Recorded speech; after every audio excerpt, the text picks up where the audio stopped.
You guys turned around for it. I think God teaches to have patience, doesn't He? Huh?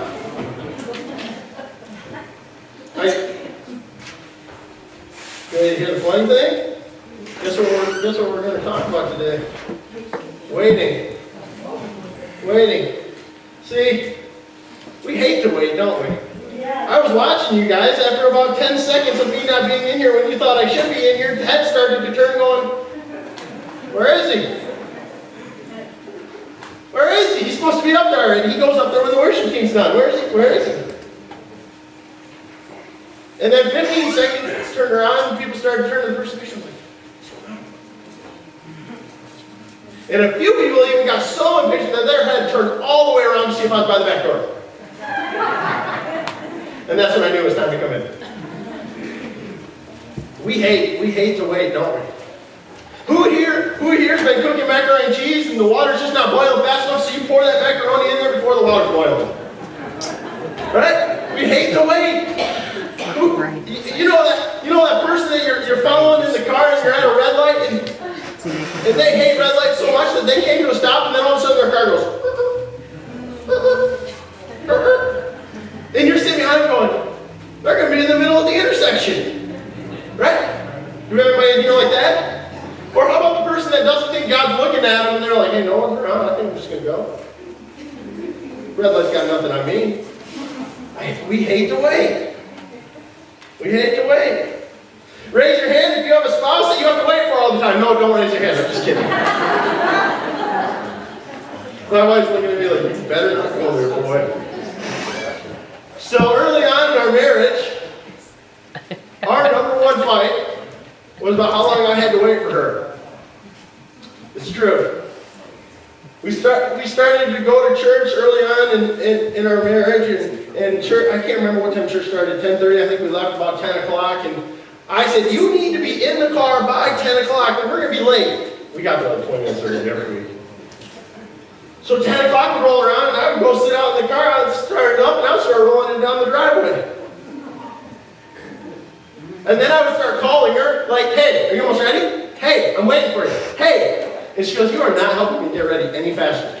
Actually, you're just making it worse. So if you think your spouse is impatient, you just think about me. I mean, that's your pastor. And I've come a long ways, though. I've come a long ways. So now I don't roll the car, and I only call once or twice. But we hate to wait, don't we? We want everything right now. That's why fast food is so popular in this country. And if we have to wait in that window longer than we think we should, we're like, can I talk to the manager? This took longer than a minute and 30 seconds. Your average serve time was a minute 26, and mine took a minute 30 something at least. At least we hate to wait. And boy, is that true as we wait on God. You look at the prayers here, I could start reading all the cards, I could start reading the stones, and I would guess that 90 to 95% of those have not come true yet. And we wait. And we wait. And we wait. And slowly, we may begin to lose our faith. And when God, I wrote it on the stone, I wrote it on the card, and God hasn't got it done. We became angry. God, seriously, I serve in the children's ministry once a month. You should have answered that prayer. I changed diapers for the kingdom. I tithe every week, God. How do you not answer my prayer? And you become angry. You become angry. Maybe it's getting pregnant. Maybe it's getting married. Maybe it's waiting for a job. Maybe it's waiting for a better job. Maybe it's waiting for a bigger house. And you just said, God, I pray and I pray and I pray and I pray. And it just doesn't happen. I will tell you this, and I think I've learned this. I prayed about a lot of things that haven't happened. I continue to pray for a lot of things that haven't happened. And a waiting season with God is never a wasted season with God. God continuously teaches me things while I wait. He continuously teaches me things. We're going to look today in John chapter 11. It's a story about Mary, Martha, and Lazarus. Right? Everybody's, oh, Lazarus, oh, I know that. I've read my Bible once before, I know the name Lazarus. Lazarus holds such a special meaning. I tell this story every time we talk about Lazarus that I wanted to name our youngest son, Cade, Lazarus. And my wife was not having it. No, it wasn't happening. No, I was going to lose that battle. So I might as well just name him Cade.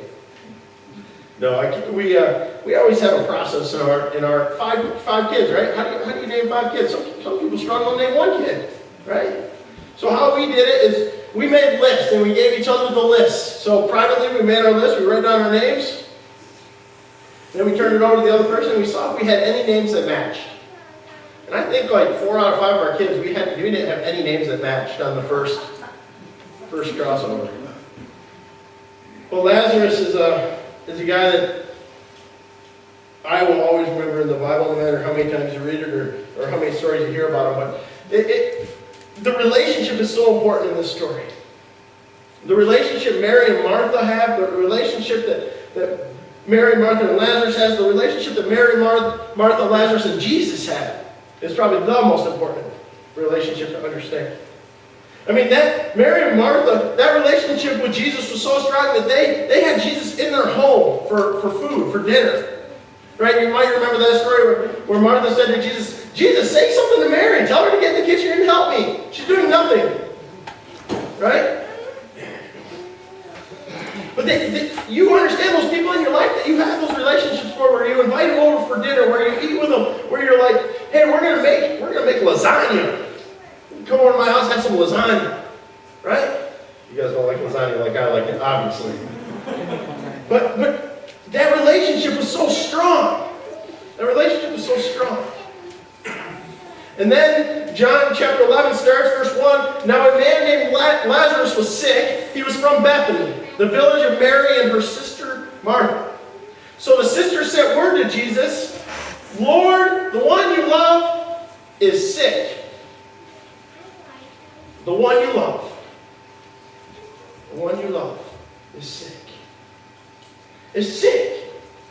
And they had to have said that, and they had to have, don't worry, Jesus will come. Jesus will heal him. I mean, wouldn't you think that a good friend would show up? Wouldn't you think that a person that you invite in your home would show up? Especially a person that has healed others? I mean, for crying out loud, he's healing Roman soldiers that no one cares about. He would definitely heal Lazarus. He would definitely heal Lazarus. It continues in verse 4 when he says, when he heard this, Jesus said, the sickness will not end in death.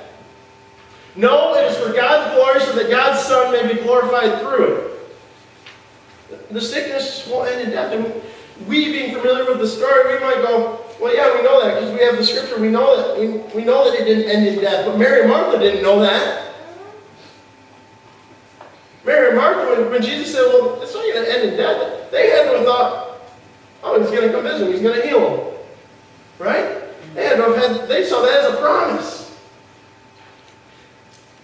They saw that as a promise. Not yet. And they waited. They waited. An hour went by, and Martha being Martha, I mean, out of the two, Mary and Martha, you know Martha's more of the tell it how it is kind of lady. She's the one that's like, tell her to help me. And later on, we're going to see where Martha was the one that went out when Jesus showed up. Mary stayed back. Martha went out. And we understand that people have different personalities. We understand that people have different personalities. But this promise, an hour goes by. Another hour goes by. Martha goes, you know, he's going to come. He's going to come. Oh, if you don't come. Oh, boy, he's got a thing coming. Oh, boy. Another hour. A day goes by. And you see the doubt that starts to come in. That Jesus might not be coming. Lazarus continues to get sick. and more sick, and more sick. His death. It's not looking good. And they're like, he's got to come. He said this isn't going to end in death. He's got to come. And he doesn't show up. He doesn't show up and Lazarus dies. Man, can you imagine? The sickness will end in death? Really? Really, Jesus? Because he's dead. He's dead. And I think this story teaches us something. That God's delays, when God delays, when God doesn't answer us right away, it doesn't mean it's a denial. It doesn't mean when God's delaying, when He's not working on our time, He's not denying us. He's not denying us. Verse 17 continues, on His arrival, Jesus found that Lazarus had already been in the tomb for 4 days. For 4 days. What happens to a body after about 4 days? It starts to decompose. And when something starts to decompose, it stinks. Yes, thank you. It stinks. And actually, in those familiar with the King James Version, it said, and the body stinketh. It does, read it. King James, the body stinketh. Jesus shows up. Body, 4 days, starting to stink. Martha, it continues in verse 20. When Martha heard that Jesus was coming, she went out to meet him. Oh, you're going to answer, Jesus. You didn't get this done for me? After I made you my lasagna? But Mary stayed at home. Lord, Martha said to Jesus, if you had been here, my brother would not have died. Wow. Not like she's going to blame anybody. But Jesus, if you would have been here, my brother would have lived. And now he smells, and he's been dead for 4 days. 22, but I know that even now, God will give you whatever you ask.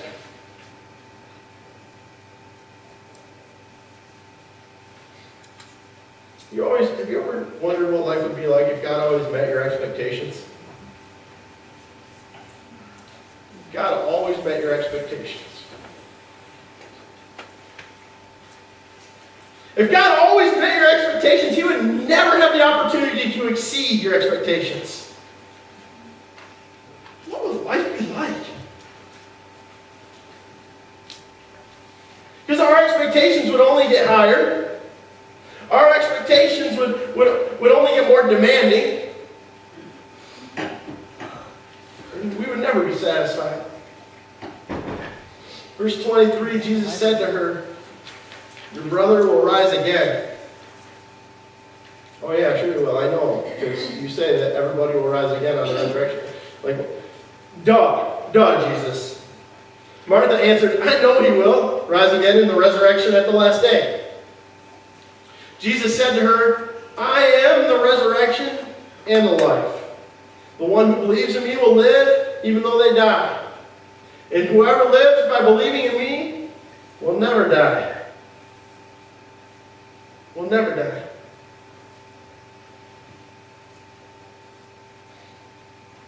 Mary and Martha wanted Jesus to heal. Mary and Martha wanted Jesus to show up. God's plan was to heal Lazarus. That's what they wanted. Little did they know that it was God's plan to resurrect Lazarus. See, if God would have just gave their expectations and said, oh yeah, we'll give the healing, we never would have got the resurrection, which is more powerful. Jesus said, take away the stone. Verse 43, when he said this, Jesus called in a loud voice, Lazarus, come out. I love that he had to do it in a loud voice. Why? Because dead people can't hear. Right?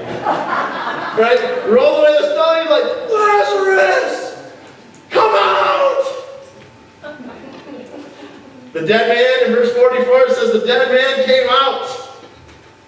It came out. Alive. I'm not talking about meeting expectations. See, we had lost hope. We had lost faith in a God that is beyond our power, beyond our might, our strength. Because our might and strength said, oh yeah, God can heal. But man, God showed that He can resurrect. There's a really cool thing that happened with my Bible in this story. I don't know if it happened in yours. I know the pages are different in each Bible. Some are bigger, some are smaller. Some have font that like 3 words fit on each page. But mine's little font. And on page 897, it's the death of Lazarus. It's Jesus not showing up. It's Mary and Martha being upset. And as soon as you flip the page, it's the resurrection of Lazarus. It's God showing up. It's joy-filled. It's faith-filled. But that's the thing. It can happen with just a flip of a page. Your life right now, you might be sitting going, you know what, I'm on page 897. There's not a lot of hope, there's not a lot of faith, there's not a lot of joy. Because God's not showing up for me. You know what, all I wanted him to do was heal. All I wanted him to do was heal my brother, heal my mom. All I wanted him to do was get me a better job. All I wanted him to do was find me a place to live. All I prayed for, all I did, all I wanted.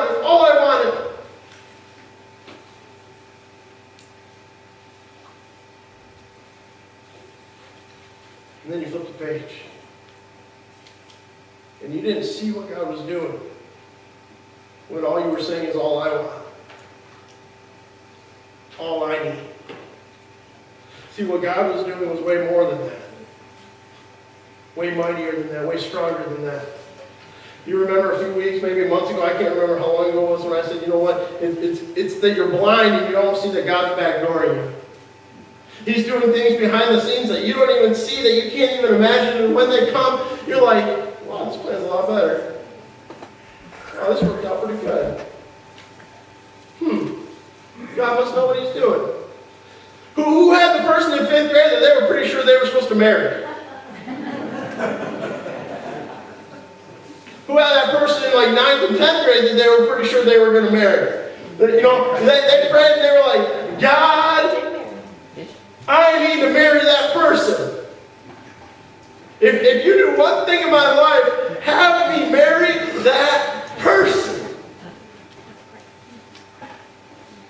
Now, how many of you are glad that that didn't come true?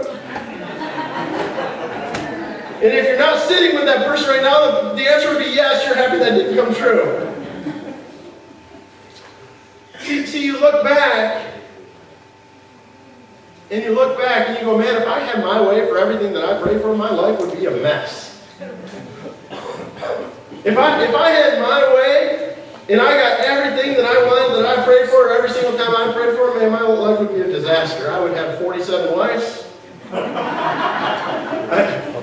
But I wouldn't end up with the one that God wanted me to end up with. I wouldn't end up living where I'm meant to live right now if God had answered my prayer to move me wherever or give me the mansion that I always wanted. See, God's delays aren't God's denials. And with God, your waiting season is not a wasted season. He's teaching you something. And I think the greatest thing about it, whatever happens on page 898 that you were so mad about on page 897, the great thing about it is Jesus is glorified on page 898. The great thing about it is when God does do what God had planned, Jesus is glorified. Jesus is glorified. Not you. Not your boss. Jesus. Jesus. They expected Jesus to heal him. when that didn't happen and he was resurrected, God was glorified. If Jesus would have met the expectation, I don't know how much glorified it would have been, because that was within expectation. May we be open to glorifying God and not meeting our expectations. Would you pray with me? Father, Lord in heaven, oh, let our hearts be closer to you. Let our minds, let our souls be closer to you, Lord, and further from this world. Lord, let your plans trump our plans.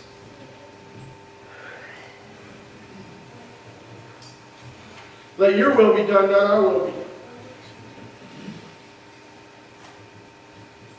Father, we love you. And as we flip the page, Lord, whatever page we're on, that it has so much struggle, as we flip the page, Lord, let you be glorified.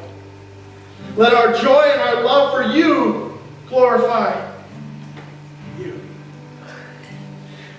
As we begin to praise and worship, Lord, may you be glorified. May we sing it out. It's in Jesus' name we pray. Amen.